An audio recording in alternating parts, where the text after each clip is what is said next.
దేవుని నామానికి మహిమ కలుగును గాక. మీ అందరికీ కూడా ప్రత్యేకమైన వందనాలు తెలియజేస్తున్నాను. ఈ సమయంలో మరి గతించిన దినాలలో మరి అంచు దినాల గురించిన సంగతులన్నీ మనము సంఘములో ఉన్న విశ్వాసులందరికీ తెలియాలని, జరగబోయే సంఘటనలు మనం తెలుసుకున్నట్టు ద్వారా మనం ముందుగానే ప్రభు రాకడ కొరకు సిద్ధపడటానికి అవి ఎంతో ప్రయోజనకరంగా ఉంటుంది కనుక మరి వాటి సంగతులు మనం దేవుడు తెలియచెప్పమని చెప్పిన కారణం చేత అవన్నీ కూడా రాయబడ్డాయి. మరి ఆయా భక్తులందరూ కూడా తెలియజెప్పారు. పేతురు భక్తుడు, పౌలు భక్తుడు, అలాగే యోహాను భక్తుడు, మరి అలాగా మరి లోకా భక్తుడు, ఇక మన ఆయా పత్రికలలో వారు రాస్తూ వచ్చారు. మరి యోధా పత్రికలో కూడా అలాగే మరి ఆయా సంగతులన్నీ కూడా మనం చూస్తాం. మంచిది. ఈరోజు ప్రత్యేకమైన సందేశాన్ని మనం విందాం. ఇర్మియా గ్రంథంలోని 9వ అధ్యాయము మొదటి నుంచి కొన్ని వాక్యాలు మనం చదువుకుందాం. ఒక్కొక్క వచనం అంటే మొదటి నుంచి ఒక 6 వచనాలు మనం ధ్యానం చేద్దాం ఈరోజు ప్రత్యేకంగా. మరి ఇవన్నీ కూడా చివరి దినాల గురించిన పరిస్థితులకు మరి దగ్గరగా ఉన్న స్థితిగతులు ఇక్కడ మనం చూస్తాం కనుక వీటిని మనం ధ్యానించవలసిన వారమే ఉన్నాం. ఇక్కడ అంటున్నాడు మొదటి వచనంలో, ఇర్మియా గ్రంథం 9వ అధ్యాయం మొదటి వచనం నేను చదువుతున్నాను, గమనించండి.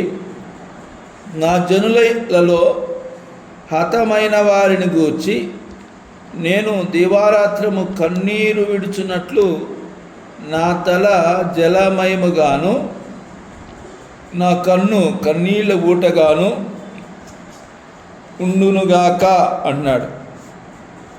ఏం కాక? కన్నీటి ఊటగా ఉండునుగాక అని అంటున్నాడు. అంటే తనకు తానే ఆ మాట చెప్పుకుంటున్నాడు. మరి ఇర్మియా భక్తుని గురించి మరి చాలామంది మాట్లాడరు. ఎక్కువగా మరి ఎందుకు మాట్లాడరంటే ఈయన చెప్పిన ప్రవచనాలు, ఇర్మియా భక్తుడు చెప్పిన వాక్యాలు కానీ, ప్రవచనాలు కానీ, హెచ్చరికలు కానీ ఇవన్నీ కూడా ప్రజలకు ఆశీర్వాదాన్ని గురించి ఆయన ఏం ప్రకటించలేడు. ఏమని ప్రకటించాడంటే, మీకు నష్టం కలుగుతుంది, మీకు కష్టం వస్తుంది, దేవుడు శిక్షించబోతున్నాడు, దేవుడు మరి ఆయా పరిస్థితులు గుండా కష్టమైన పరిస్థితులు మీకు ఎదురవుతాయి, బాధలు కలుగుతాయి, మీరు దేవుని వైపు తిరగండి అని ఇలాంటి ఎక్కువగా చెప్పాడు ఆయన. ఆ హెచ్చరిక మాటలు ఎక్కువ చెప్పాడు. సో మీకు కష్టము నష్టం ఎదురవబోతుంది అని చెప్పిన పరిస్థితులన్నిటిని బట్టి ప్రజలకు అవి ఇష్టంగా అనిపించేవి కాదు. ఆనాటి ప్రజలు, యూదా రాజ్యంలో ఉన్న రాజులు, వారి పరిపాలనలో ఉన్న ప్రజలు వాళ్ళని, ఈ ప్రవక్తను ఎక్కువగా ఎవ్వరు కూడా ప్రేమించేవాళ్ళు కాదు. అది మనకు ఎలాంటి ప్రవక్తలు కావాలి అని మనం చూసినట్లయితే, రేటు దినాలలో రేపు వచ్చే సంవత్సరం నీకు పిల్లోడు పుడతాడు, మరి అటు వచ్చే సంవత్సరం నువ్వు ఇల్లు కట్టుకుంటావు, ఆపై వచ్చే సంవత్సరం నువ్వు కారు కొంటావు అని ఎవరైనా ప్రవచనాలు చెప్పారనుకోండి, ఇక వీళ్ళు నిజమైన దేవుని ప్రవక్త, వాళ్ళకి తప్పించి ఇంక వేరే ఎక్కడికి వెళ్ళకూడదు అనే నిర్ణయంలోనే వెళ్ళిపోతారు. అయితే ఈ ఇర్మియా ప్రవక్త లాంటి వాడు కాదు. ఈయన ఎలాంటి వాడు అంటే, మొత్తము కష్టము వస్తుంది, నష్టం వస్తుంది, బాధ వస్తుంది, మీకు సమస్యలు వస్తాయి, శ్రమలు ఎదుర్కోవాల్సి వస్తుంది. మీరు కనుక నేను చెప్పినట్టు వినకపోతే దేవుడు శిక్షను మీ దగ్గరికి తీసుకొని వస్తాడు అని చెప్తా ఉన్నాడు. అటువంటి ప్రవక్త ఈయన. యాక్చువల్గా ఈ ప్రవక్త తానంతటి తానుగా ప్రవక్త కాలేదు. ఈయన చాలా ప్రత్యేకమైన వ్యక్తి. మరి గతంలో చూద్దాం, ఈయన ప్రవక్తగా ఎలా ఎన్నిక చేయబడ్డాడో మనం కనుక 1వ అధ్యాయం ఇర్మియా గ్రంథంలో చూసినట్లయితే, ఈయన వీళ్ళ ఫాదర్ వచ్చి ఒక యాజకుడు లాంటి వాడు. యాజకుడులా మరి గోత్రంలో, అంటే బెన్యామీను గోత్రంలో పుట్టి యాజకులలో ఒక వ్యక్తిగా ఇతను ఉన్నాడు, వీళ్ళ ఫాదర్. సో యాజకుడైన హిల్కియా కుమారుడైన ఇర్మియా అనే 1వ అధ్యాయం 1వ వచనం రాయబడింది. అయితే 4వ వచనం మనం చూసినట్లయితే 1:4 వచనం ఇర్మియా గ్రంథంలో, యెహోవాకు నాకు ప్రత్యక్షమై ఈలాగు సెలవిచ్చెను, నిన్ను ఎరిగితిని,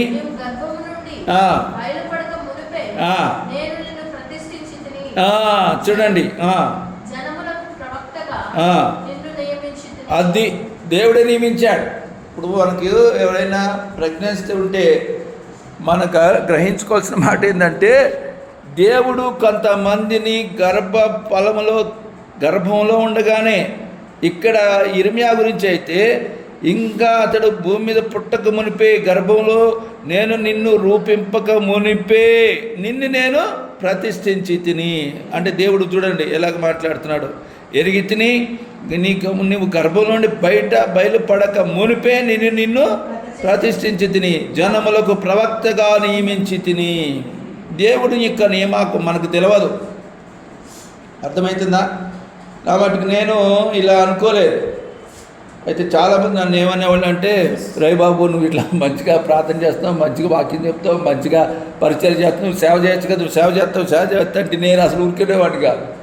నేను ఎలా ఉండాలనుకునేవాడిని అంటే, మంచిగా నేను ఇంజనీరింగ్ కాబట్టి సివిల్ చేసి మంచిగా జాబ్ సంపాదించి మరి ఇల్లు కట్టుకొని ఒక కారు కొనుక్కొని హాయిగా మరి ఉండాలనే భావనలో ఉండేవాడిని. కానీ అప్పట్లోనే అంటే అర్థమైందంటే ఒక 30 సంవత్సరాల క్రితమే, 95లో అనుకుంటా, 1995లోనే అక్కడున్న లోకల్ చర్చ్ పాస్టర్, రేపల్లి ప్రాంతంలో లోకల్ చర్చ్ పాస్టర్ గారు అనేవాళ్ళు, రవిబాబు దేవుడు నీ గురించి దర్శనం చూపిస్తున్నాడు, నువ్వు గొడుగు కర్ర పట్టుకొని, గొడుగు కర్ర అంటే కాపురం దుడ్డు కర్ర లాంటి కర్ర పట్టుకొని గొర్రెలను తోలికెళ్తున్నావు, నీ ఇట నాకు దర్శనం చూపించిండు, నువ్వు ఇక పాస్టర్ అయిపోయి నువ్వు ఇక జాబ్ మానేసేసాయి, జాబ్కి వెళ్ళేది అవసరం లేదు, ఇక నువ్వు సేవ చేయాలని చెప్పేసి అన్నప్పుడు అప్పుడు నేనేమన్నానంటే ఆంటీతో ఏమన్నానంటే, ఆంటీ మరి నాకు కూడా చూపించాలి కదా దేవుడు, నాకు కూడా అట్లా దేవుడు మరి నడిపిస్తే నేను ముందుకు వస్తానని ఆమెతో చెప్పాను. అవసరం లేదయ్యా, నీకు ఆల్రెడీ దేవుడు నాకు చూపించాడు, నువ్వు సేవ చేస్తావని అని వాళ్ళు చెప్తుండేవాడు. సో అలాగా నేనేమో మరి మంచిగా ఒక స్థితి కలిగిన వారిగా ఉండాలని నా ఆలోచన ఉండేది. సో దేవుని యొక్క మహాకృపను బట్టి దేవుడు నన్ను ఆ జాబును మానిపించేసి దేవునికి సేవ పరిచర్యలు జరిగించడానికి నాకు ఎలా ఉండేదంటే, నేను జాబ్ చేసుకుంటూనే ఎవాంజలిస్ట్కి వెళ్ళి సువార్తను ప్రకటిస్తాను, లేకపోతే దేవుని వాక్యాలు ప్రకటిస్తాను అనే భావనే ఉండేది తప్పించి ఫుల్ టైం మినిస్ట్రీ చేయాలని తలంపే లేదు. కానీ దేవుని యొక్క చిత్తం ఏమైందంటే, ఇదిగో ఈ ఇర్మియా భక్తుడిని గర్భంలో రూపింపక మునిపే దేవుడు గ్రహించాడంట. ఆయన ఎరిగి ఉన్నాడని చెప్తున్నాడు. మనకు తెలియదు రేపొద్దున ఏం చేస్తారు. మన పిల్లలు కూడా మరి పుట్టిన సంతానమైన పుట్టబోయే వాళ్ళు, పుట్టిన వాళ్ళు, ఆ పిల్లలు రేపు ఏమవుతారో మనం దేవుని వారికి వాళ్ళని అప్పగిస్తే దేవుడు తనకిష్టం వచ్చినట్టుగా నచ్చినట్టుగా ఆ పిల్లలను వృద్ధి పొందించి వారితోటి ఆయన పరిచర్య చేయించుకోవడానికి సమర్థుడైన దేవుడు. ఆ విధంగా దేవుడు జరిగిస్తాడు. ఆమెన్, హల్లెలూయా. అలాగా దేవుని చేత నియామకం కలిగినటువంటి వాడు ఇర్మియా భక్తుడు, ఈ ప్రవక్త. అయితే ఈ ఇర్మియాకి దేవుడు ఏం చెప్తాడంటే, అయితే దేవుడు ఈయనకి ప్రత్యక్షమయ్యాడు, యెహోవాకి ఈయనకి ప్రత్యక్షమై ఇర్మియాతో పలికాడు. పలికినప్పుడు ఇర్మియాకి స్పందన ఏంటంటే 6వ వచనం చూద్దాం చూడండి. అందుకు అయ్యో ప్రభువకు యెహోవా చిత్తగించుము, నేను బాలుడిని అనగా అనవద్దు, నువ్వు పోవలను, చెప్పవలను, భయపడకుము,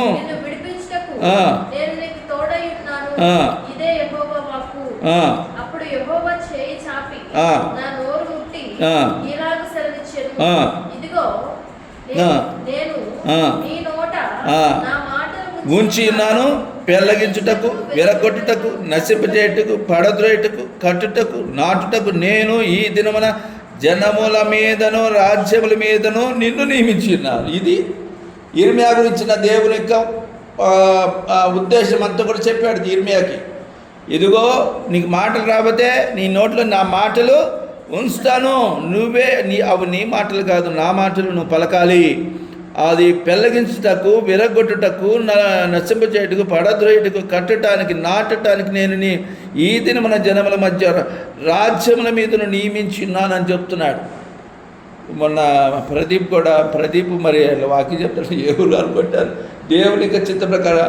అంకుల్ నాకు అంత అంటే వాక్య జ్ఞానం లేదని అనుకున్నప్పుడు నేను మాట్లాడలేనేమో అని అంటే నేనేం చెప్పినా, అలా ఏం లేదు నాయనా, నువ్వు అప్పగించుకో, దేవుడి నీ ద్వారా పలికిస్తాడు మాటలు అని చెప్పడం జరిగింది. అలాగే మోషే కూడా అలాగే చెప్పాడు. మోషే భక్తుడు కూడా నాకు మాటలు రావు, నత్తిబాడిని, నాకు చేత కాదు, ఈయన చెప్పినట్టు ఆయన కూడా చెప్పాడు. సో అంటే ఇది ఒక రకంగా పాజిటివ్గానే ఉంటుంది. అది అంటే అర్థం ఏంటంటే నేను అర్హుని కాదు, యోగిని కాదు అనుకున్న వాళ్ళనే దేవుడు నిలబెడతాడు.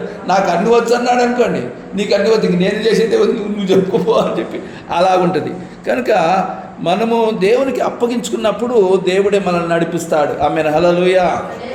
అయితే ఈ ప్రవక్త అయిన ఇర్మియా, ఈయన పేరు కూడా ఎవరు పెట్టుకోరు. ఇర్మియాలో ఎవరైనా కనబడతారు మీకు? ఇర్మియా గారు ఇక్కడ రండి అని ఎవరు పిలుస్తున్నారా? అసలు మన ఊళ్ళో అబ్రాహాములు కనబడతారు, దావీదులు కనబడతారు, దానియేలు కనబడతారు, సాంసన్ అని వాళ్ళు కనబడతారు, కానీ ఇర్మియాలు మాత్రం కనబడరు. పిలవరు. ఈవెన్ పాస్టర్లు కూడా పెట్టుకోరు. ఇర్మియా పాస్టర్ గారని ఏదో ఇక్కడ ఒక చర్చ్ ఉంది సూరాలలో, ఆయన ఒక ఆయన పెట్టుకున్నాడు, కానీ ఆయన పెట్టుకోలేదు, మరి ఎవరో పెట్టుంటారు ఆయనకి. నేను చెప్పేది ఏంటంటే ఇర్మియా అనే ప్రవక్త దేవుని చేత నియామకం కావించబడిన ప్రవక్త.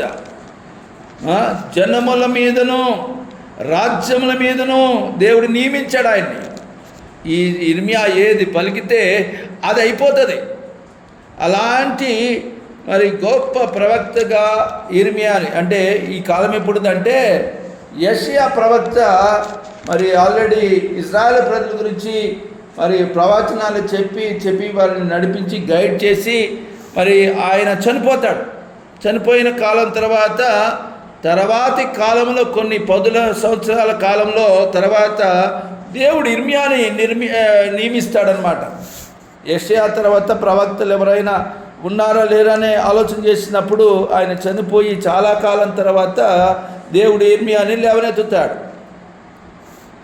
యెషయా కాలంలోనేమో అషూరు ప్రజల గురించి మరి వారు వచ్చి ఇజ్రాయెల్ ప్రజలను ఏ విధంగా ఇబ్బంది పాలు చేసేవారో, ఆ శ్రమలు ఎలాగ ఉంటాయో, వారు చేసిన మరి ఆ శక్తి అషూరు ప్రజల యొక్క రాజ్యపు విధానాల రాజుల గురించిన సంగతులన్నీ కూడా యెషయా భక్తుడు ప్రవచిస్తే, ఇర్మియా కాలంలో బబులోను సామ్రాజ్యంలో ఉన్న రాజులు వారి పరిపాలన గురించి ఇర్మియా భక్తుడు ప్రవచిస్తాడు. గమనించండి, ఈయన ఇప్పుడు మనం చదివిన మాటలోకి వద్దాం చూడండి. నా జనులలో, అంటే 9వ అధ్యాయం 1వ వచనం, నా జనులలో హతమైన వారిని గురించి నేను దీవారాత్రము కన్నీరు విడుచుచు నా తల జలమయముగాను నా కన్ను అని కన్నీళ్ళ ఊటగాను ఉండునుగాక అన్నాడు. అబ్బా, ఎవరైనా అంటారండి ఇట్లా? అసలు ఈ మాట ఎవరు అంటారు? నేను ఏడుస్తూ ప్రార్థిస్తాను, ఏడుస్తూనే ఉంటారు మీకోసం. తల జలమయము కన్నీళ్ళు ఓటగాను ఉండునుగా కానీ తనకు తానే ప్రతిష్ఠించుకుంటున్నాడు. అలాగ జరుగునుగా కానీ ఈ చివరి దినాల్లో ఎట్లా ఏడ్చి ప్రార్థన చేసి కన్నీటి ప్రవక్తలు ఎవరు ఉండరు. అర్థమవుతుందా? అసలు బైబిల్లోనే చాలా తక్కువగా అరుదుగా కనబడతారు కన్నీరు విడిచేవాడు. మరి వాళ్ళందరి పాత నిబంధనలు అత్యంత పేరుగాంచిన కన్నీటి ప్రవక్త అనగానే మనకు గుర్తుకొచ్చేది ఈయనే. అయితే ఈ 1వ వచనం దేనిని సూచిస్తుందంటే, ఇక్కడ ఎందుకు ఈయన కన్నీరు ఏడుస్తానంటున్నాడు, ఎందుకు ఈయన ఏడుస్తానంటున్నాడంటే నా జనులలో అంటున్నాడు. ఎవరి జనులలో? నా జనులు అనగా ఈ ఇర్మియా యొక్క ప్రజలు అయిన ఇశ్రాయేలు, తన ప్రజలు అంటే నా జనులు అంటే ఇశ్రాయేలు లేకపోతే యూదా వారు హతమైన వారిని గురించి, అనగా చచ్చిపోయిన వాళ్ళ గురించి కాదు. హతమైన వారు అంటే రాబోయే దినాలలో దేవుని యొక్క మాటలు వినకుండా, ఆయన ఆజ్ఞానుసారంగా జీవించకుండా, దేవునికి దూరమై వ్యతిరేకంగా జీవించే ప్రజలు నశించిపోయే వారు గురించి ఆయన ముందుగానే తను ఆ యొక్క ప్రార్థన చేయటానికి, కన్నీరు విడవటానికి తాను అప్పగించుకున్నాడు. చూడండి, ఇటువంటి దైవజనులు ఏ సంఘంలో ఉంటారో ఆ సంఘము వారందరూ కూడా క్షేమాన్ని కలిగి ఉంటారు. ఉదాహరణకి మనం చూస్తే, అంటే ప్రవక్తలు చాలామంది ఉన్నారు, 16 మంది ప్రవక్తలు ఉన్నారు ఈ రాసిన పుస్తకాల్లో. కానీ కన్నీటి ప్రవక్త అంటే ఈయనే. యెషయా ప్రవక్త కూడా ప్రవచనం చెప్పాడు, కానీ ఆయన ఇట్లా తను ఎప్పుడు కూడా ప్రతిష్ఠించుకోలేదు. మీరే ఎవరు కూడా అటువంటి విధంగా ప్రతిష్ఠించుకునే విధంగా ఇర్మియా ప్రవక్త తాను ప్రతిష్ఠించుకున్నాడు.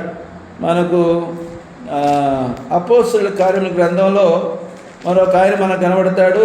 20వ అధ్యాయం చూడండి, 20వ అధ్యాయము 31వ వచనం చూడండి. అపోస్తలుల కార్యముల గ్రంథం 20వ అధ్యాయము 31వ వచనం. 3 సంవత్సరములు రాత్రి పగళ్ళు కన్నీళ్లు విడుచుచు ప్రతి మనుషునికి మానగా బుద్ధి చెప్పినని మేలుకుగా ఉండండి. ఇక్కడ ఈ భక్తుడు అనగా అపోస్తలుడైన పౌలు భక్తుడు, ఈయన గురించి రాయబడిన మాట, ఈయన గురించి లోకా భక్తుడు రాస్తున్న మాట ఏంటంటే, ఇక్కడ రాత్రింబగళ్ళు ఆ సంఘమును గురించి, అపోస్తలులో ఉన్న ప్రజల గురించి, అక్కడ ఆ పట్టణం గురించి, ఆ ప్రాంతముల గురించి 3.5 సంవత్సరాలు ఒక్కరోజు కూడా మిస్ కాకుండా ఇక్కడ మెన్షన్ చేశాడు. నేను అనకు పౌలు భక్తుడు 3 సంవత్సరాల 6 నెలలు, అంటే 3 సంవత్సరాలు ఉంది కదా, 3 సంవత్సరములు రాత్రి పగళ్ళు కన్నీళ్లు విడుచుచు ప్రతి మనుషునికి బుద్ధి చెప్పాను, మీరు జ్ఞాపకం చేసుకుని మెలకుగా ఉండండి అంటున్నాడు.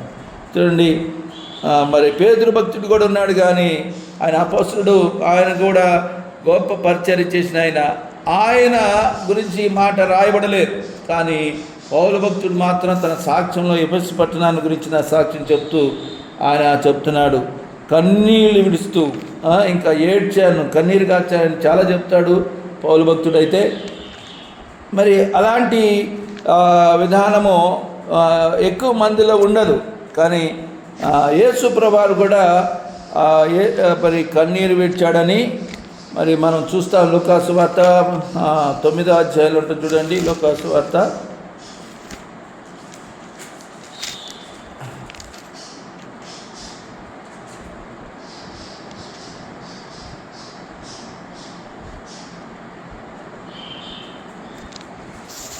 వార్తలో ఏమని ఉంటుందంటే, యేసు ప్రభువు ఆ యొక్క యెరూషలేము దేవాలయమును చూసి, ఆ పట్టణమును చూసి ఆయన కన్నీరు విడిచెను అని ఆయన గురించి రాయబడుతుంది. అలాగే మన మార్తా మరియా లాజరు వారింటికి వెళ్ళినప్పుడు కూడా ఆయన కన్నీరు విడిచెను అని వ్రాయబడుతుంది. యేసు ప్రభువు కూడా కన్నీటితో ప్రార్థించిన, భూమి మీద ఉన్నప్పుడు, మానవుడిగా ఉన్నప్పుడు ఆయన కన్నీరు కార్చి ప్రార్థన చేసినట్టుగా మనం చూస్తాం. ఇక్కడ మనం గమనించినట్లయితే ఈ మన మత్తయి సువార్తలో ఉందా? మత్తయి సువార్తలో చదువు.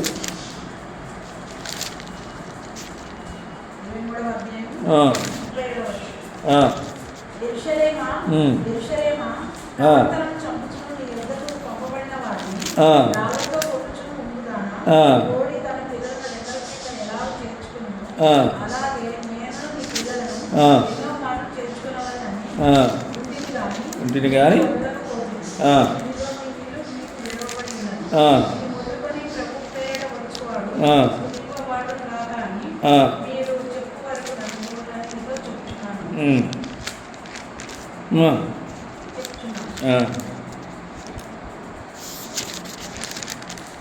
ఓకే, అక్కడ నువ్వు చదివిన దగ్గర మరి కన్నీరు విడిచినానని లేదు.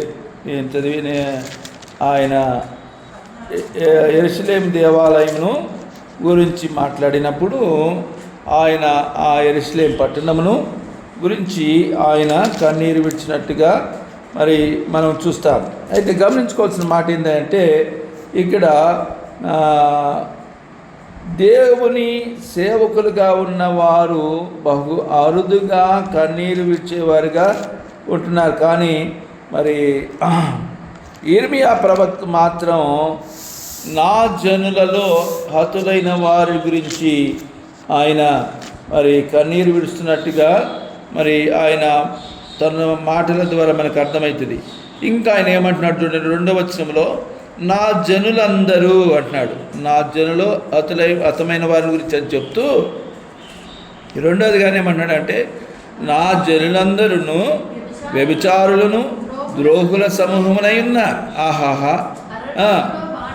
బాటసారుల బస నాకు దొరికిన ఎంత మేలు, నేను నా జనులను విడిచి వారి యొద్ద నుండి తొలగిపోతున్నాను. చూడండి, నా జనులనే పట్టుకున్నాడు ఆయన. ఇప్పుడు ఏమన్నాడు, నా జనులందరూ ఎలా ఉన్నారంట, వ్యభిచారులుగాను ద్రోహులకి సమూహమునై ఉన్నారు. ఇక నేను వాళ్ళ దగ్గరికి వెళ్ళి ఏమని మాట్లాడాలి, ఏమని వాళ్ళతో సావాసం చేయాలి, వాళ్ళు నా ప్రజలని ఎలా చెప్పుకోవాలి, ఇక నేను వాళ్ళతో ఉండుట కంటే అని ఆయన ఏం చెప్తున్నాడంటే అరణ్యములో బాటసారుల బస నాకు దొరికిన ఎంత మేలు అన్నాడు. అంటే వాళ్ళతో ఉండాలని ఆయనకి ఇష్టం పడతలేదు అన్నట్టు. అందుకని ఆయన ఏమంటాడంటే బాటసారులు ఉండే బస చేసే ఆ సత్రాలలో నేను ఉండటం మేలు, నేను వీళ్ళలో ఇద్దరుండి నేను తొలగిపోదును, వీళ్ళతో నేను మాట్లాడుటకైనను వీటితో సహవాసం చేయటకైనా ఉండుటకైనను నా మనస్సు ఇష్టం పడతలేదు అని చెప్తున్నాడు. చూడండి, అంతగా ఆ ప్రజలు ఆయన పేరు పెట్టబడిన అనగా యూదా వారు అలాగా వారు ఉన్నారని చెప్తున్నాడు. ఇంకా 3వ వచనంలో కూడా 3వ వచనం చూద్దాం చూడండి, ఇండ్లను త్రొక్కి వంచునట్లు అబద్ధమాడుటకై దేశములో తమకున్న బలమును నమ్మకముగా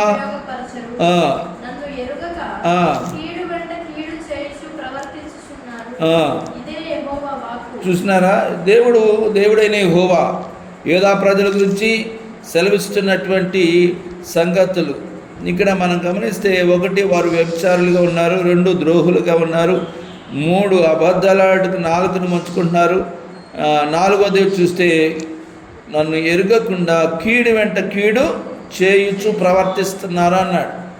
చూడండి, ఇటువంటి వారి గురించి దేవుడు ఎంతగానో దుఃఖిస్తున్నాడో, అటువంటి దుఃఖించే వారి నిమిత్తమై వారి గురించి కన్నీరు విడవటానికి దేవుడు యిర్మీయా ప్రవక్తను ఎన్నుకున్నాడని మనకు గ్రహించవలసిన విషయం. 4వ వచనం కూడా చదువుతాం, మీలో అనగా యూదా ప్రజలైన వారిలో మీలో ప్రతివాడును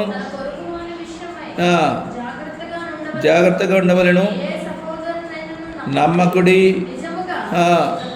ప్రతి సోదరుడు తంటుగట్టియు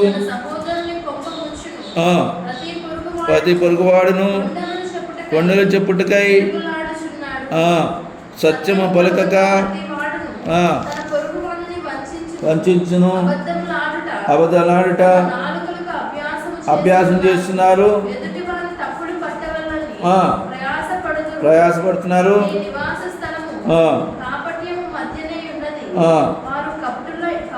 వారు కపటులై అది నన్ను తెలుసుకోకుండా ఉన్నారు, ఇదే యెహోవా వాక్కు అని మరి యిర్మీయా ప్రవక్త ఈ మాటలని తెలియజేస్తున్నాడు. చూడండి, ఇప్పుడు మనం చదివిన ఈ మాటలన్నీ కూడా తిమోతికి రాసిన 2వ పత్రికలో 3వ అధ్యాయంలో అంచె దినాలలో అపాయకరమైన కాలాలు వస్తాయి, దానికి సరిపోయే మాటలన్నీ ఇక్కడే ఉన్నారు. అబద్ధలాడువారు, బింకులాడువారు, పొరుగు వారికి ఇబ్బంది కలిగజేసేవారు, ఇవన్నీ కూడా తంత్రగొట్టాయి, కొండాలు చెప్పుకుంటూ ఇతరుల వాటిని తప్పులు పట్టాలని చూస్తూ హృదయ కాఠిన్యం కలిగి కాపట్యం కలిగి ఇవన్నీ కూడా ఈ చివరి దినాల్లో ప్రజల్లో ఎక్కువగా జరుగుతూ ఉంటాయి. ఈ విషయాలన్నీ కూడా ఆనాడు ఇశ్రాయేలు ప్రజలు, ఇప్పుడు ఇక్కడ మొట్టమొదటిగా ఈ యిర్మీయా ప్రవక్త ఏమంటున్నాడు అంటే నా జనులందరూ ఏమంటున్నాడు, వ్యభిచారులు అంటున్నాడు. అంటే అర్థం ఏంటి అంటే ఈ వ్యభిచారం అనే మాట 3 రకాలుగా ఉంటుంది. ఒకటి ఇశ్రాయేలు ప్రజలు శారీరకంగా ఇతర స్త్రీలతో మరి పాపం చేసిన దానిని వ్యభిచారం అని చెప్పబడింది. రెండోది ఏంటి అంటే ఈ దేవుని ప్రజలుగా పేరు పెట్టబడిన ఇశ్రాయేలు ప్రజలు అన్య దేవతల యొక్క విగ్రహాలను పూజించడము, సేవించడము, బలిపీఠాలు కట్టడం చేసిన ద్వారా మరి దేవుడు ఏమని చెప్పాడంటే దానిని వ్యభిచారము పాపముతో పోల్చి చెప్పాడు. సో నన్ను కాకుండా వేరే ఒక మరి పేర్లను, వేరే విగ్రహాలను, దేవుళ్ళను పూజించటము అది నా దృష్టిలో వ్యభిచారం లాంటిది అని మరి ఆనాడు మరి దేవుడే తన ప్రవక్తల ద్వారా తెలియపరిచాడు. సో అలా మూడోది ఏంటంటే యేసు ప్రభువు చెప్పాడు, మీరు మీ హృదయంలో చూచిన చేయకపోయినా చూచిన ఆ తలంపులను బట్టి, ఊహలను బట్టి మీరు ఆ స్త్రీతో మీరు అప్పుడే వ్యభిచారం చేసిన వారు అవుతారు అని చెప్పేసి యేసు ప్రభువు చెప్పారు. సో ఇంకొక మాటలో చెప్తే ఏమైందంటే దేవుని విశ్వసించకుండా, దేవుని వెంబడించకుండా, దేవుని ప్రజలని పేరు పెట్టుకొని లోక స్నేహం చేస్తే కూడా అది వ్యభిచారంతో చెప్పబడింది అనమాట. సో అలాంటి విధంగా వీరు జీవనాన్ని కలిగి ఉన్నారు. ఈ చివరి దినాల్లో ఇటువంటి పరిస్థితులు ఎక్కువగా భూమి మీద సంభవిస్తాయని అంచె దినాల గురించి మనము ధ్యానించిన అనేక సంగతులు అవన్నీ కూడా రాయబడి ఉన్నాయి. రెండోది ద్రోహము చేసేవారుగా ఉంటారంట. ఇప్పుడు చూడండి, ఎవరిని నమ్మటానికి వీల్లేదు అనే పరిస్థితిని ఇక్కడ చెప్తున్నాడు. ఇంకా ఏం చెప్తున్నాడంటే మూడోది వారు అబద్ధాలు ఆడతారంట. అసలు చివరి దినాల్లో ఇది బాగా జరుగుతుందంట. ఏంటది? అబద్ధాలు ఆడటం. నాలుకను వీళ్ళు ఎలా చేస్తారంట, అక్కడ రాయబడిన మాట ఏంటంటే విండ్లను త్రొక్కి వంచున్నట్లు అబద్ధంలో ఆడటకై వారు తమ నాలుకను వంచుదురు. ఇక్కడ ఇదే అధ్యాయంలో 8వ వచనం కూడా చూడండి, అక్కడ రాయబడింది వారి నాలుక ఘాతుక బాణం. అది ఒకడు మనస్సులో వంచనాభిప్రాయించుకొని ఇలాగ చేస్తారంట. సో వారి నాలుక ఒక బాణాలాగా చేసి ప్రజలను మరి వంచిస్తారు, ప్రజలను మరి ద్రోహం చేస్తారు. వారికి ఇలాంటి ప్రజలుగా వారు యూదా ప్రజలు మారిపోయిన కారణం చేత వారి గురించి ఈ ప్రవక్త అయిన ఇర్మియా భక్తుడు సెలవిస్తూ ఉన్నాడు. ఇంకా మన నాలుగోదిగా మనం చూస్తే నన్ను ఎరుగక అనగా 3వ వచనం చివరిలో ఉంటుంది, నన్ను ఎరుగక కీడు వెంట కీడు చేయించు ప్రవర్తిస్తున్నారు అన్నది. చూడండి, మనము ఇతరులకు మేలు చేసే వరంగా, ఇతరులను ప్రేమించే వరంగా, ఇతరులకు చేతనంత సహాయం చేసేవారుగా దేవుడు ఉండాలని కోరుకుంటున్నాడు. కానీ మనం ఎవరికి కూడా కీడు తలపెట్టే వారంగా మనం ఉండకూడదు. కానీ ఆనాటి యూదా ప్రజలైన వారు ఒక కీడు కాదండి, కీడు వెంట కీడు. అసలు వాళ్ళు చేసే పాపాన్ని ఏమనుకుంటారంటే వాళ్ళు ఇది కామన్, ఇది నార్మల్ అన్నట్టు భావిస్తున్నారంట. అర్థమైందా? సో అందుకని ఈ విధంగా మరి ఇర్మియా భక్తుడు వారితో మాట్లాడవలసి వచ్చింది. ఈ మధ్యాహ్న కాల సమయంలో ఇక్కడ రాయబడిన ఈ మాటల ప్రకారం నేడు ఉంటున్న ప్రజలు అనేక మంది, మన చుట్టూన్న ప్రజలు నశించిపోవటానికి సిద్ధంగా ఉన్నారు. ఇప్పుడు నా జనులు అనే మాట అర్థం ఏంటంటే మన బంధువులలో, మన స్నేహితులలో, మన రక్త సంబంధికులలో అనేక మంది ఇదిగో దేవుని యొక్క ఆ కృప, ఆ రక్షణ భాగ్యము లేకుండా అనేక విధములైన పాపములతో వారు నశించిపోతున్నారు. కనుక వారి నిమిత్తం మనం ప్రార్థించవలసిన వారమై ఉన్నామని మనం గ్రహించాల్సిందిగా ఈ మాట దేవుడు మనకు తెలియజేస్తున్న మాట. సో మన ప్రజలలో కూడా, మన జనాంగములో, మన ఏమంటారంటే మా ఇంటిపేటోళ్ళు, రక్త సంబంధికులు, అలాగా తెలంగాణ ఇంకో భాషలో చెప్తారు వాళ్ళు, మా పాలోళ్ళు అంటారు, మా పాలోళ్ళు అని. ఇలాగ ఎవరైతే మనకు తెలిసిన వారు, బంధువులు, స్నేహితులు అనే వారు ఉన్నారు, వారందరి గురించి మనం కూడా ఏం చేయాలి? ప్రార్థించే వారు ఉండాలి. మనం కూడా భారం వహించాలి. వారు నశించిపోకూడదని, వారు ఆ పాపముల నుండి విడిపించబడి మరి దేవుని తట్టు తిరిగే వాళ్ళుగా ఉండాలని మనం ఏం చేయాలంటున్నాడు? ప్రార్థన చేయాలి. ఒకవేళ నీకు బాగా ఇప్పుడు చూడండి, కొంతమంది స్త్రీలకు వారు పురుషులు వాళ్ళు పెట్టే బాధలను బట్టి వాళ్ళు ఏం చేస్తారు, ఏడుస్తూ ఉంటారు.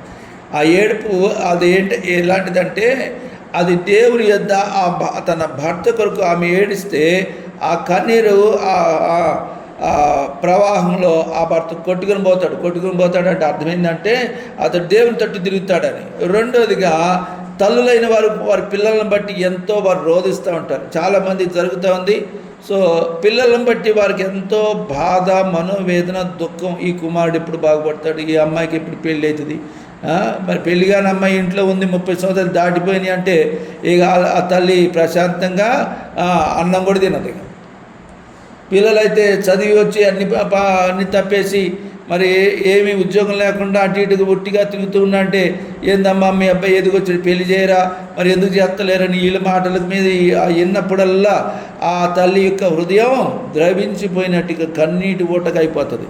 కనుక మనము వారు అలాగా మారక మునిపే ముందుగానే మన పిల్లల గురించి, భర్త గురించి, బంధువుల గురించి, స్నేహితుల గురించి, నీ తోటి వారు, నీ నిలవైన వారందరి గురించి మనం ప్రార్థించే వారిగా ఉండాలని ఈ లేఖనం ద్వారా మనకు తెలియపరచబడుతుంది. ఇకపోతే 4వ వచనం చూడండి. మీలో ప్రతివాడు తన పొరుగువాని, అంటే ఇర్మియా గ్రంథం 9:4 మీలో ప్రతివాడు తన పొరుగువాని విషయంలో జాగ్రత్తగా ఉండాలి. ఇప్పుడు చూడండి, ఈ రోజులు ఎవరు నమ్మే రోజులు కావు. పొరుగువాని విషయంలో ఎలా ఉండాలంట, జాగ్రత్తగా ఉండాలి. ఎలా పడితే ఎలా మాట్లాడి, ఎలా పడితే అలా వారితో బిహేవ్ చేయకూడదు. సాధ్యమైనంత వరకు మన సమాచారం కొంతమంది మాట్లాడినప్పుడు ఓకే మనకు ఉన్న సమాచారం అంతా ప్రజలకు తెలియచేసేటట్టుగా మనం మాట్లాడకూడదు. అవసరమైతేనే మాట్లాడాలి, అంతేగాని అనవసరమైన విషయాల్లో మన సమాచారం అంతా మన గుట్టంతా చెప్పేటట్టుగా మనం మాట్లాడకూడదు ఎప్పుడు కూడా. ఇక చూడడానికి వీళ్ళు ఎలా ఉంటారంటే 4వ మీలో ప్రతివాడు తన పొరుగు అనే విషయమై జాగ్రత్తగా ఉండాలి. ఏ సహోదరునైనా నమ్మకూడదు. ఏమని రాసిందట, ఏ సహోదరుడు కూడా అక్కడ రాయబడి మాట చూడండి, సహోదరుడు ఒకే ఉదరం నుంచి పుట్టిన వారు సహోదరుడు అంటారు. సో ఏ సహోదరుడు కూడా ఏం చేయాలంట, నమ్మమని అన్నాడా దేవుడు? నమ్మకుడి. నిజముగా ప్రతి సహోదరుడు తంతగొట్టు అని రాయబడింది. నిజముగా ప్రతి సహోదరుడు ఎలాంటి వాడంట, తంతగొట్టయి తన సహోదరుని కొంపముంచును. ఈ చివరి దినాలు ఏ జరుగుతాయి. సో మనం ఎవరిని నమ్మడానికి లేదు, ఏ సహోదరిని నమ్మడానికి లేదు. నిజంగా ప్రతి సహోదరుడు కూడా ఒకరి మీద ఒకరు చెప్పుకునే వాళ్ళే కానీ ఎవరు కూడా మరి దైవికమైన విధానంలో విశ్వాస భక్తిని కొనసాగించేటట్టు లేరు. చూసినారా? మరి ఇక్కడ లేకపోతే మరి అలా ఉన్నారు కాబట్టి రాయబడింది కాదు, లేకపోతే ఎందుకు రాస్తారు? రాయరు కదా. ఇక్కడ నిజముగా ప్రతి సోదరుడు తంత్రగొట్టయి తన సోదరుని కొంపముంచేస్తాడు. ఇప్పుడు ఇట్లాంటి వాళ్ళు చాలామంది మన చుట్టూనే తిరుగుతూ ఉంటారు. అర్థమైందా? డబ్బుల విషయంలోనే కానీ ఇక ఏదైనా ఇప్పుడు చూడండి, నేను సహజంగా ఎవరైనా డబ్బులు అడిగితే నేను ఇస్తాను, కానీ ఇట్లాంటి పంచాయతీలు పెట్టను. పంచాయతీలు అంటే అర్థం ఏంటంటే మనము నేను ఎంచుకునే విధానం ఏంటంటే ఎప్పుడైనా మనిషికి మరొక మనిషికి ఎక్కడ ప్రాబ్లమ్స్ వస్తాయంటే డబ్బుల దగ్గర తేడా వస్తాయి. సో డబ్బులు మనం సాధ్యమైనంత వరకు వాళ్ళకి చేతికి ఇచ్చి మనం ఇరుక్కొని మన సమస్యను కొని తెచ్చుకున్నట్టే. అందుకని మనం ఎలా ఉండాలంటే సహాయం చేద్దాం కానీ అప్పు ఇవ్వకూడదు. అప్పు ఇచ్చినామా తిప్పలు తెచ్చుకున్నట్టే. అర్థమవుతుందా? సో అప్పు అనే విషయంలో చాలా జాగ్రత్తగా వహించాలి. అలా ఇచ్చుట ద్వారా ఆ వ్యక్తి మనల్ని మోసమని చేస్తాడు, ఏ లేకన్నా పోతాడు, ఏదో ఒకటి జరుగుతుంది. అలాగా వారికి మనకి మధ్యలో ఉన్న డీలింగ్స్ లేకపోతే ఆ రిలేషన్స్ అన్నీ కూడా డిస్టర్బ్ అవుతాయి. సో ఇక్కడ లేఖనమే బైబిలే స్పష్టంగా చెప్తుంది, ఎవరిని కూడా మీరు నమ్మకండి. నిజంగా ప్రతి తంత్రగొట్టున్నాడు, సోదరుని కొంప ముంచుతాడు, ప్రతి పొరుగువాడును కొండేలు చెప్తాడు, తిరుగుతున్నాడు, సత్యము పలుకక ప్రతి వాడును తన పొరుగువారిని వంచును, అబద్ధములాడట తమ నాలుకలకు అభ్యాసం చేసుకున్నారు. ఇదిగో చూడండి, ఇప్పుడు అడిగారానికి ఎవరన్నా డబ్బులు రేపిస్తారండి అంటే రేపు ఈ రాళ్ళు అంత అబద్ధమే తిప్పుతూనే ఉంటారు. లేకపోతే వచ్చిన లేకపోతే ఈ రాళ్ళు అంత అబద్ధాలే. సో దాటేస్తున్నారనమాట సమస్య. సో అదే డబ్బుల విషయంలో కానీ నేను ఎలా ఇచ్చడానికి ప్రయత్నం చేస్తానంటే వారికి మనము ఇయ్యలేదు అని ఇప్పుడు అతని అడిగి రూపాయి కూడా ఇవ్వలేదండి అన్నట్టుగా మనం నేను ఉండను. ఏదో ఒకటి తొలమో పొలమో నాకు తోచినంత ఇస్తానే కానీ వాళ్ళు అడిగినంత ఇయ్యను నేను. అర్థమైందా? వాళ్ళు అడిగినంత ఇవ్వడానికి నేనేమి సావుకారిని కాదు, ఉన్నవాడిని అంతకన్నా కాదు. కానీ మనం ఆపదలో మాత్రం ఆదుకునేటట్టుగా మరి మనము ఉండాలని లేఖనం చెప్తుంది. పొరుగువానికి మరి నేను వేటికి ఎక్కువ ప్రాధాన్యత ఇస్తానంటే హాస్పిటల్ విషయంలో, ప్రమాదం విషయంలో, మరి ఎలాగ ఇట్లా ఫీజుల విషయంలో, ఏదైనా ఎమర్జెన్సీ లేకపోతే వాళ్ళు స్కూల్ నుంచి తీసేస్తారంట, ఫీజులు కట్టాలి, అప్పటికే లేట్ అయిపోయింది, అలాంటి పరిస్థితులు, హాస్పిటల్లో ఉన్న పరిస్థితులు, అలాంటి వాటికి మనం చేస్తే దానివల్ల ప్రతిఫలం దేవుడు మనకు అనుగ్రహిస్తాడు. అవి మనం నమ్మవచ్చు. మిగతా వేటికి కూడా మన డబ్బు ఇతరులకి ఇచ్చుట ద్వారా అది నీవు ఇస్తావు కానీ అది నీకు తిరిగి వస్తుందన్న నమ్మకం లేదు. అంటే ఇచ్చిన తర్వాత కూడా మనము ఆ వ్యక్తికి ఏమవుతుందంటే ఈ అన్నకి ఈ పని ఏం కాదు అన్నట్టు మనసాలకు వచ్చేసి ఏం చేస్తారంటే వాళ్ళు తాటేస్తూ ఉంటారు. మనకేం కోపం, ఇదేంటి ఇస్తాన్నాడు, ఇదేంటి ఇంక ఇస్తాన్నాడు, ఈనాడు 6 నెలలు అయిపోయింది, సంవత్సరం అయిపోయింది అనేది భావన కలుగుతూ ఉంటుంది. నేనేం చెప్తున్నానంటే మనము తీసుకున్న డబ్బులే కానీ ఇచ్చిన డబ్బులే కానీ వాటి విషయంలో మనకు సమస్యలు తప్పనిసరిగా తలెత్తుతాయి. అవి మనము ఎప్పుడు కూడా డబ్బుల విషయంలో మనము ఎదుటి వ్యక్తికి, మన సహోదరునికి, మనకి మధ్యలో ఎటువంటి సమస్యలు తలెత్తకుండా ఉండాలంటే సాధ్యమైనంత వరకు డబ్బుల విషయంలో మరి జాగ్రత్తగా మనం ఉండటం ద్వారా మన సహవాసాన్ని మరి కాపాడుకోవడానికి ఎంత అయినా అవసరం ఉంటుంది అనమాట. ఇక చూడండి, ఇంకా 6వ వచనం చూస్తే ఈ అంటే 5వ వచనంలో కూడా అబద్ధాలు ఆడటానికి అభ్యాసం చేస్తారండి. చివరి దినాల్లో ఎక్కువ మంది ఇదే పని మీద ఉంటారు. తర్వాత 6వ వచనంలో చూస్తే నీ నివాస స్థలము కాపట్యం మధ్యనే ఉన్నది. అబ్బా, చుట్టూ ఉన్న వాళ్ళందరూ కపటులై ఉన్నారంట. వారు చూడండి, వారు కపటులై చూడండి కపటంగా ఉంటారంట. అంటే పైకి మాత్రం వెరీ గుడ్, మంచి పని కనబడతారు, కానీ వారు కాపాట్యం కలిగి ఉంటారు. అదే ఇక్కడ రాయబడింది. ఇది 8వ వచనం చదివింది అదే.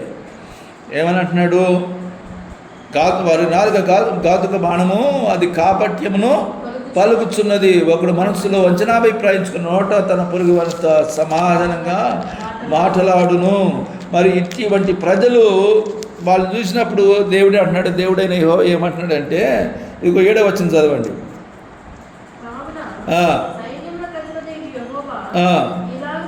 ఇలాగ సెలవిస్తున్నాడు, ఆలకింపుము, వారిని చొక్కము చేయనట్లుగా. అది చూసినారు, కరిగిస్తున్నాడట.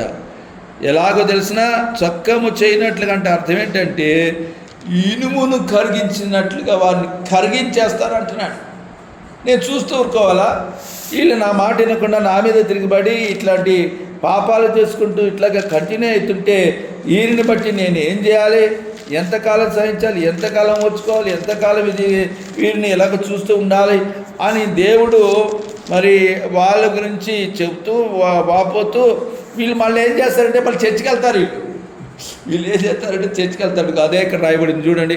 ఈ ఇర్మియా గ్రంథం 7వ అధ్యాయము 4వ వచనం చదవండి.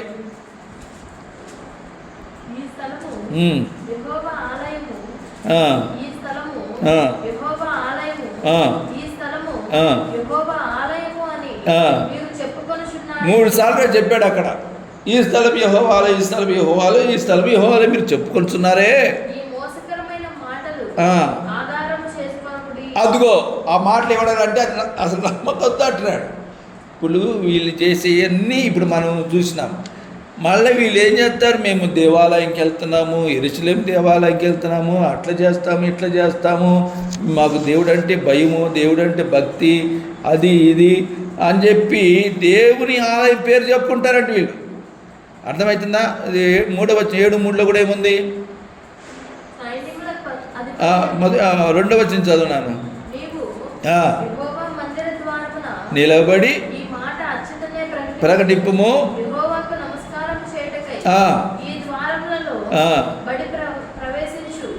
యూదా వారలారా, యెహోవా మాట వినుడి. సైన్యములకు అధిపతియు ఇశ్రాయేలు యొక్క దేవుడైన యెహోవా ఈనాడు సెలవిస్తున్నాడు, నేను ఈ స్థలమును మిమ్మల్ని నివసింపచేయనట్లు మీ మార్గములను మీ క్రియలను దిద్దుకొనుడి. ఇర్మియాకి దేవుడు ఏం చెప్పాడంటే, ఓ ఇర్మియా అట కాదు, నువ్వు వెళ్ళిపోయి ఆ గుడి ద్వారం దగ్గర నిలబడి వచ్చి వాళ్ళందరి గురించి ఈ మాట చెప్పు అని చెప్తున్నాడు. ఏమన్నాడు? ఈ గుడి ద్వారమున నిలబడి, యెహోవా మందిర ద్వారా నిలబడి ఈ మాట అచ్చటనే ప్రకటించు, అక్కడ వచ్చే వాళ్ళకు చెప్పు అంటున్నాడు. ఇప్పుడు చూడండి, చాలామంది దేవుని ఆలయంకి వస్తున్నారు కానీ ఆలయం యొక్క విలువ, దేవుని గురించిన శ్రద్ధ, భక్తి, వారు పేరుకు మందిరానికి వస్తారు కానీ వారు హృదయం అంతా ఈ 9వ అధ్యాయంలో చెప్పబడినట్లుగానే ఉంది. కనుక ఆయనకి వీళ్ళందరూ చూసి, అమ్మో ఈ ప్రజలు ఎట్టున్నారు, వీళ్ళు ఎప్పుడు బాగుపడతారు, వీళ్ళందరూ నా ప్రజలే కదా అని అప్పుడు తను తాను ప్రతిష్ఠించుకున్నాడు. ఏమని? కన్నీటిగా జలమేమి కానీ కన్నీటి ఓటగా నేను ఆ విధంగా చేసుకుంటున్నానని ఆయన మరి ఇర్మియా భక్తుడు చెబుతున్నాడు. చూడండి, ఇంకా వీళ్ళు ఏం చేసేవారంటే ఇశ్రాయేలు ప్రజలు అంటే యూదా ప్రజలు, ఇక చూడండి 5వ వచనం చదవండి. మీ మార్గములను మీ క్రియలను 7:5 వచనం.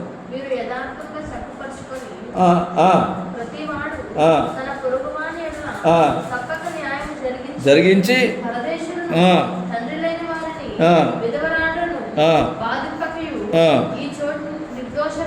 చిందింపకయు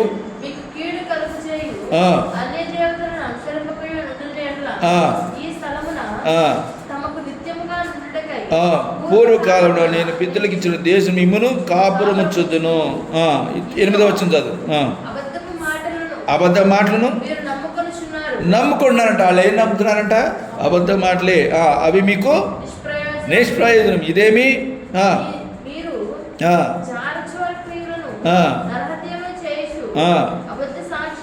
పలుకుచు ధూపం వేయచ్చు, మీరెరుగని దేవతను అనుసరించుతున్నారే.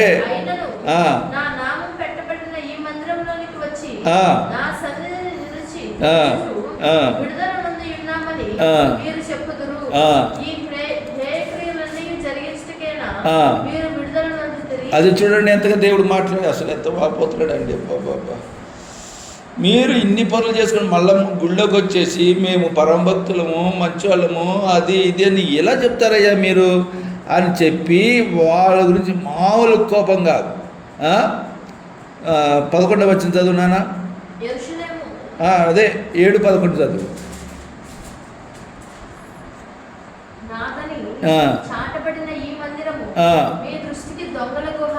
చూడండి ఏమంటున్నాడు? నాదని చాటబడిన ఈ మందిరం మీ దృష్టికి దొంగల గుహ అయినదా? ఆలోచించుడి.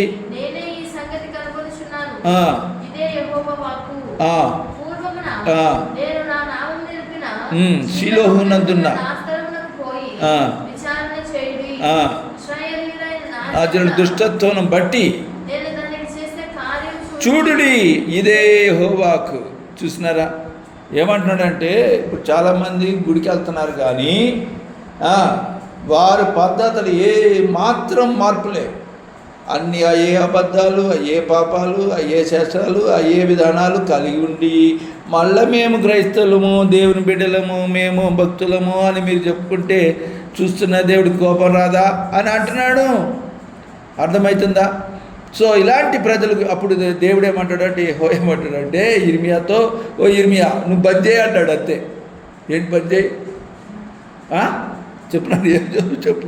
ఇగో ఇక్కడ 7వ అధ్యాయము 16వ వచనం చదవండి. నీవు కాబట్టి నువ్వు ఈ జనం కొరకు ప్రార్థన చేయకు, ప్రార్థన చేయకము, నన్ను బతిమాలు కొరకుము, నేను నీ మాట వినాను అంటున్నాడు. చూస్తున్నారా? ఇంక వాళ్ళ పరిస్థితి ఏం కావాలి చెప్పండి? ఇక ప్రార్థన లేదు, ఇక మొరపెట్టేది లేదు, ప్రార్థన లేదు, నువ్వు చేసినా కూడా నేను ఏనని అంటున్నాడు. ఎందుకు అంతగా వారు తెలిసి ఎరిగి వారు దేవునికి వ్యతిరేకంగా జీవిస్తున్న ఆ పరిస్థితులన్నింటినీ చూసి ఇక్కడ కూడా ఏమంటాడంటే 15వ వచనంలో, ఎఫ్రాయిము సంతానమగు మీ సోదరులందరూ నేను వెళ్ళగొట్టినట్లు మిమ్మును నా సన్నిధిని వెళ్ళగొట్టుదును. ఎంత కఠినంగా మాట్లాడుతున్నాడు. ఓ ఇర్మియాను ప్రార్థన చేయక బంద్ చేయను, ప్రార్థన బంద్ చేయి, ఇక వాళ్ళకి ప్రార్థన చేసే సుఖం లేదు, నేను వారిని విసర్జించితిని అన్నట్టుగానే వెళ్ళగొట్టుదును. వారిని వెళ్ళగొట్టినట్టు వీళ్ళు కూడా నేను వెళ్ళగొట్టేస్తానని చెప్తున్నాడు. నువ్వు ప్రార్థన చేయకు, మొరపెట్టొద్దు. నువ్వు ఒకవేళ చేసినా, మొరపెట్టినా, ప్రార్థన చేసినా నేను మాత్రం వినను అని చెప్తున్నాడు. ఎంత కఠినంగా ఉంది చూడండి. అంటే వాళ్ళు ఎంత ఘోరమైన పాపాలు తెలిసి చెప్పినా వినకుండా, దేవుని ఆజ్ఞను పాటించకుండా వారి ఇష్టానుసారంగా చేస్తున్న క్రియలని ఆయన చూచి ఓర్వలేక భరించి ఆఖరికి చెప్తున్న మాట అది. ఈ మధ్యాహ్న కాల సమయంలో దేవుని ఆలయం గురించి ఇక్కడ ఆలయం ఈ స్థలము యెహోవాలయం, ఈ స్థలము యెహోవాలయం, ఈ స్థలము యెహోవాలయం అని వాళ్ళు చెప్పుకుంటున్నారంట. అయితే ఇంతకీ దేవుని ఆలయంకు ఎప్పుడు ఆ ప్రాధాన్యత కలుగుతుంది చెప్పండి? విలువ ఎప్పుడు వస్తుంది? ప్రత్యక్ష గుడారమే కానీ, షిలోహులో ఉన్న దేవాలయమే కానీ, యెరూషలేములో ఉన్న దేవాలయమే కానీ. ఇప్పుడు చూడండి, అంటే ఇక్కడ మనం గమనించాలి, యెరూషలేములో దేవాలయము కాల్చబడింది, కూల్చబడింది. అరే దేవుని గుడి కదా అది, దేవుని గుడి ఎలా కాల్చబడ్డది? దేవుడు ఎలా అనుమతించాడు?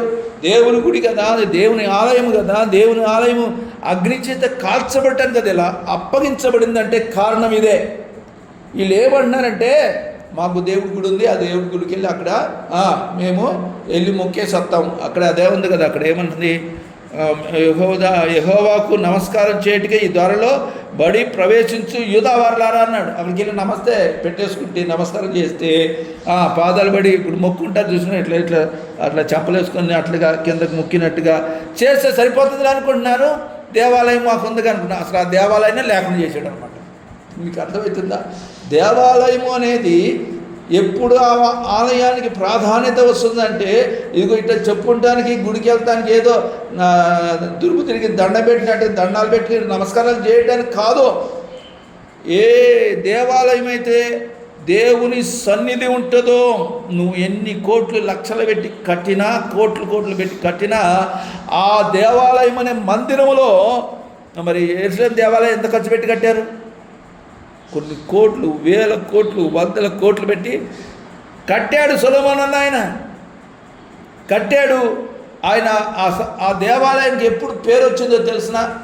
ఎప్పుడైతే ఈ దేవాలయ ప్రారంభోత్సవం రోజున సొలొమోను దేవునితో తిరిగి ప్రార్థన చేసినప్పుడు దేవుని మహిమ ఆ దేవాలయంలోకి దిగి వస్తుంది. అప్పుడు అది దేవుని మందిరం అని అది ప్రజలు గుర్తిస్తారు. సో అదే విషయం మనం గమనించాలి. ఈ చివరి దినాల్లో గుళ్ళు గోపురాలు కట్టే వాళ్ళు బోళ్ళంత మంది తయారవుతారు. పేద చర్చి. నేనేమంటానంటే, ఎంత పెద్ద చర్చి కట్టినా, అంటే బిల్డింగ్ కట్టినా, ఎంత అందంగా తీర్చిదిద్దినా, అక్కడ దేవుని యొక్క సన్నిధి లేని ఎడలా అది ఎట్టి ప్రయోజనమో చేకూరదు. అర్థమవుతుందా? ఆ దేవుని యొక్క సన్నిధి ఎప్పుడు వస్తుంది చెప్పండి మీరు? దేవాలయంలో బాగా పెద్ద గుడి కట్టినారు. ఇప్పుడు గుడులు కట్టేవాళ్ళు ఒకరి నుంచి ఒకరు అయిపోయారు. ఒకప్పుడు పెద్ద పాస్టర్లు పెద్ద పాస్టర్ కట్టాడని చెప్తే ఆయన మించి ఇంకో ఆయన కట్టాడు. ఆయన చూసి ఇంకో ఆయన కట్టాడు. మొత్తం ఇప్పుడు చిన్న చర్చిలు ఎవరు కడతలేరు. కట్టితే అందరూ ఎలాంటివి కడుతున్నారు? స్టేడియం లాంటివి కట్టాలని, లేదా ఇంకేదో పెద్దగా నిర్మించాలని చేస్తున్నాడు. కానీ దేవుడేమని వాపోతున్నాడంటే, యెరూషలేము దేవాలయాన్ని కూలగొట్టి పడేసింది దేవుడు. ఎందుకు? వాళ్ళకి అప్పగించాడు. బాబు మీరు వెళ్ళండి, వీళ్ళు ఆలయం అంటున్నారు, వీళ్ళు ఈ ఆలయాన్ని లేకుండా చేసేది ఖాతా అని చెప్పి దేవుడు అనుమతించని వాళ్ళు వీళ్ళు కూలగొట్టారు. లేకపోతే దేవుని ఆలయం కూలగొట్టాను ఎవరి తరం కాదు. మరి ఇంకా ఈ బబులోని వాళ్ళు వచ్చి రోమన్స్ వాళ్ళు కూడా వచ్చి మొత్తం సమల ధ్వంసం. ఇప్పుడు అసలు గుడే లేదు అక్కడ. ఇప్పుడు ఉందా గుడి?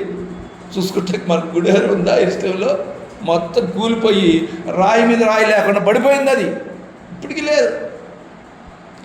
వాళ్ళు దేవుని ఆలయం పేరు చెప్పి చేసే పాపాలన్నిటిని బట్టి దేవుడు ఇర్మియా ప్రవక్తను లేపి వాళ్ళ ఎద్దుకి వెళ్ళి వీళ్ళకి ప్రకటించు. పాపం ఈయన ఇర్మియాని పెట్టిన బాధలు అన్ని బాధలు కాదండి.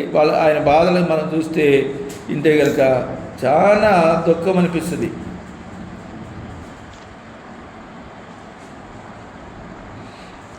ఇక్కడ 9వ అధ్యాయంలో కూడా ఏమంటుందంటే దేశము పాడైపోవటానికి 4 కారణాలు 5 కారణాలు ఇక్కడ రాస్తాడు.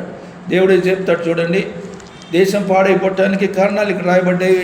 9వ అధ్యాయం 13వ వచనం చదవండి. దేవుడు ఇలాగ సెలవిస్తున్నాడు. 1 వారు నా మాట వినకయు, 2 దానిని అనుసరింపకయు, విసర్జించి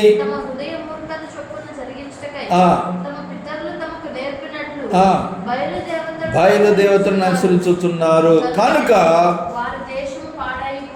అది ఆ దేశమైనా ఆ ఇల్లైనా ఆ వ్యక్తి అయినా పాడైపోవటానికి గల కారణాలు ఇవే. దేవుని మాట వెనుక, దేవుని మాటలను అనుసరించక, దేవుని ధర్మశాస్త్రాన్ని విసర్జించి తమ హృదయ మూర్ఖత చొప్పున జరిగించడానికి తమ పితరులు తమకు నేర్పినట్లు అంట. వాళ్ళు నేర్పించిపోయారంట వీళ్ళు. అందుకని వాళ్ళు చేసినట్టు ఏం చేస్తారు, వీళ్ళు బయలుదేవతలకు అనుసరిస్తున్నారు కనుకనే వారి దేశం అంతా ఏమైంది. ఇప్పుడు ఇజ్రాయెల్ దేశం మీద యుద్ధం చేయని వాళ్ళు అంటే ఎవరు లేరు, అందరూ యుద్ధం చేశారు. కారణం ఇదిగో వాళ్ళు చేసిన పనులే. అర్థమైందా? కనుక మనం ఈ చివరి దినాల్లో అవుతున్న ఈ దినాల్లో కూడా దేవాలయంకి వెళ్తున్నాం, గుడికి వెళ్తున్నాం అని నేను చెప్పుకుంటానే పాపాలు చేసే వారిని దేవుడు క్షమించడు. వారి మీదకి వారు చేసిన పాపాలకు తగిన తీర్పు వస్తుంది. ఆ తీర్పు వచ్చే తర్వాత ఒకవేళ నువ్వు పశ్చాత్తాప పడితే దేవుడు నిన్ను పునరుద్ధరిస్తాడు, అంటే తిరిగి ఆయన నిన్ను కడతాడు. నువ్వు కనుక పశ్చాత్తాప పడకపోతే అది ఇక దేవుడు విసర్జించినట్టుగా మనము అయిపోయే ప్రజలంగా అయిపోతాం. అలా కాకుండా ఉండటానికి కనుక దేవుడు ఏం చెప్తున్నాడంటే ఇదిగో ప్రవక్తను ఏర్పాటు చేసుకొని మరి ప్రవక్త ద్వారా సెలవిస్తున్న మాట, నువ్వు ఆ ప్రజల కొరకు ప్రార్థన చేసి ఇదిగో ఆయన తను ప్రతిష్ఠించుకుంటున్నాడు కన్నీరు కారుస్తానికి, జలమయంగా జలమయంగా చేసుకుంటానికి. ఇంకా ఏం చేస్తున్నాడంటే 13వ అధ్యాయంలో ఇంకా 2 నిమిషాల్లో నేను ముగించేస్తాను, గమనించండి. ఇదే ఇర్మియా గ్రంథం 13వ అధ్యాయము 17వ వచనం చూస్తే ఆయనను 13:17 ఇర్మియా ఏమంటున్నాడు? 17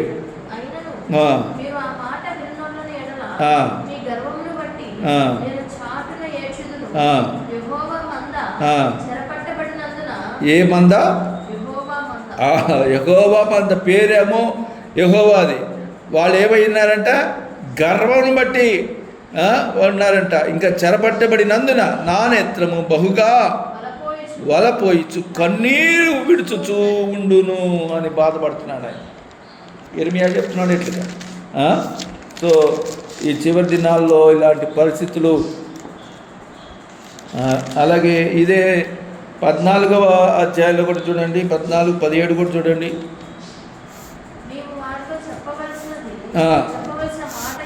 ఏదనగా నా జనులకు కన్యక గొప్ప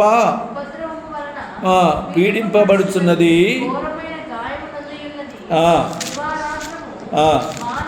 మానక అది ఈయన ఏడ్చే పనిలోనే ఈయనున్నాడు.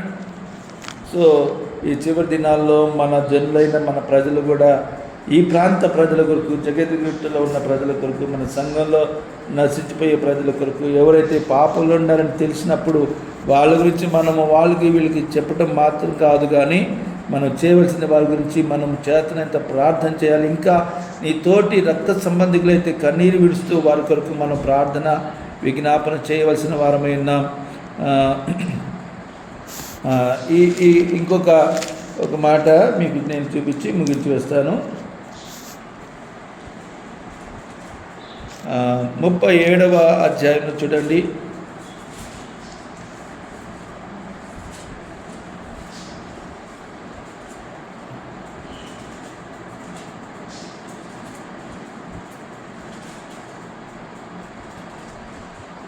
వచ్చింది చూడండి. 37-15 అధిపతులు ఇర్మియా మీద కోపపడి అతనిని కొట్టి తమ బందీగృహములో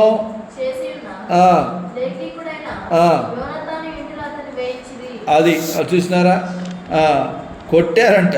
అసలు దైవజుడు కొడతామంటే, ప్రవక్తను కొడతామంటే వాళ్ళు ఎంత మూర్ఖంగా ఉన్నారు చూడండి. తర్వాత కొట్టి తాము బందీగృహంలో లేగా చేసి ఉన్న లేఖకుడైన తన ఇంటి అతను వేయించిరి. 16వ వచనం చదువున్నాను. ఇర్మియా చెరసాల గోతిలో వేయబడి, అది చెరసాల గోతిలో వేశారంట ఆయన.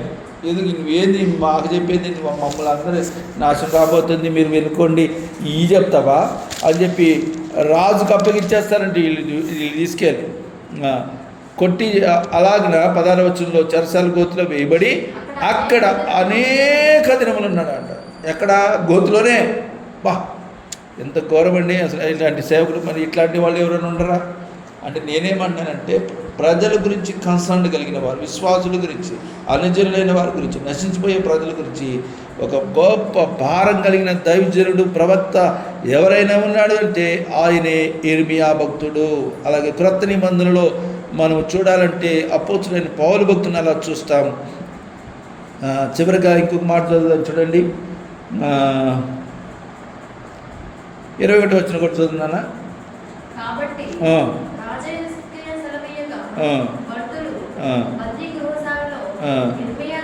ఇర్మియాను వేసి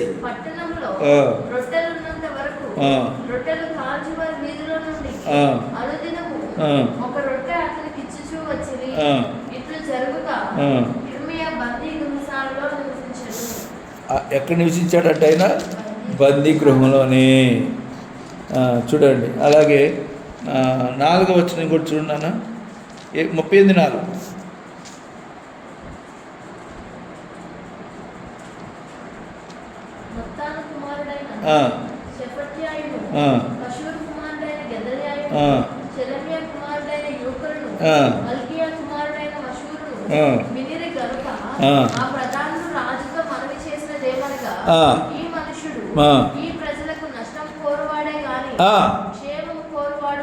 అది ఇప్పుడు ఈ దినాల్లో ఎవరికి మీకు బాగా కనపడతారంటే చూడండి, ఇలాంటి చెప్పాలి. ఏ చెప్పాలి? నేను ఇందాక చెప్పానే, అలా చెప్పే వాళ్ళని జనాలు ఏమనరు. ఒకళ్ళు తప్పు అలా చేయడాన్ని అంటారు. ఎందుకంటే వీళ్ళకి మంచి, వాళ్ళకు ఇష్టపడేవి, వాళ్ళకి మేలుకొనటం అంటే వాళ్ళకి ఏదైతే మంచిదని వాళ్ళు అనుకుంటారో, దేవుని విషయాలు కాదు, లోకంలో విషయాలు మంచి అనుకుంటారు. అవి చెప్తే వాళ్ళు ఏమనరు. కానీ దేవుని మాట చెప్తే ఈ మనుషుడు ఈ ప్రజలకు ఏం చేస్తున్నాడంట? కోరువాడే కానీ క్షేమాన్ని కోరువాడు కాదు అంటున్నారు. చూడండి వాళ్ళు. ఇంకా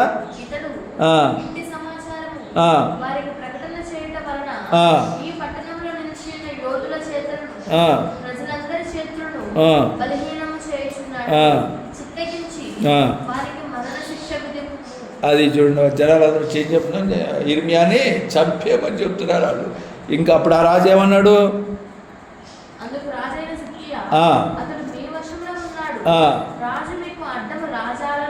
అనగా ఇర్మియాను పట్టుకొని గోతిలోకి దింపారు.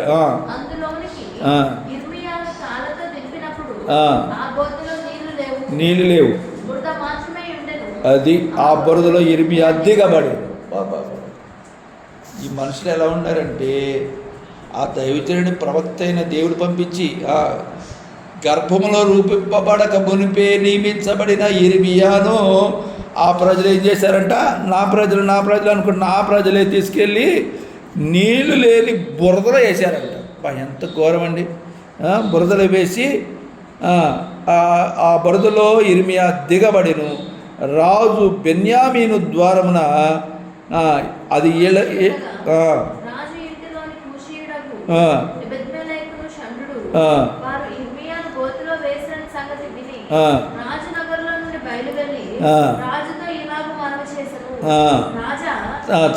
ఇది 13వ వచనం చదువు.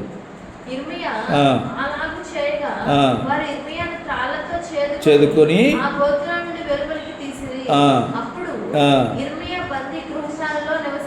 అది చూడండి. ఆయనకి ఎక్కడ కూడా ప్రశాంతత లేదు, నెమ్మది లేదు. దేవుని పనిచేయటం వల్ల ఆయన మరి ఈ దేవుని మాటలు ప్రవచించిన కారణాన, దేవుడి యొక్క మాటలు చెప్పమన్న మాటలు చెప్పినందుకు కారణం చేత ఆ ప్రజలు ఆయన మీద తిరుగుబాటు చేసి ఆ ప్రజలు ఇర్మియాను పట్టుకుని చంపేయాలని వారు ఆశించారు. అయినప్పటికీ ఇర్మియా దేవుని యొక్క ప్రవచనాలు చెప్పడానికి ఏమాత్రం ఎడగడుగు వేసిన వాడు కాదు. ఈ చివరి దినాల్లో మరి ఇర్మియా వంటి ప్రవక్తలైన దైవజనుడు దేవుడు లేపునుగాక. తన ప్రజలైన జనులైన వారు నశించిపోట మరి చూస్తూ ఊరుకునే వారంగా మనం ఉండకూడదని, మన ప్రజలైన వారు భర్త కొరకు, పిల్లల కొరకు, అలాగే మన ఇంటి వారి కొరకు, మన బంధువుల కొరకు, స్నేహితుల కొరకు, మన రక్త సంబంధులకు మనం కూడా వారి నిమిత్తం ప్రార్థన చేసి వారు దేవుని తట్టు తిరిగేంత వరకు వారి కొరకు మనం ప్రార్థన చేయదుముగాక. దేవుడి మాటలు దీవించునుగాక. ఆమేన్.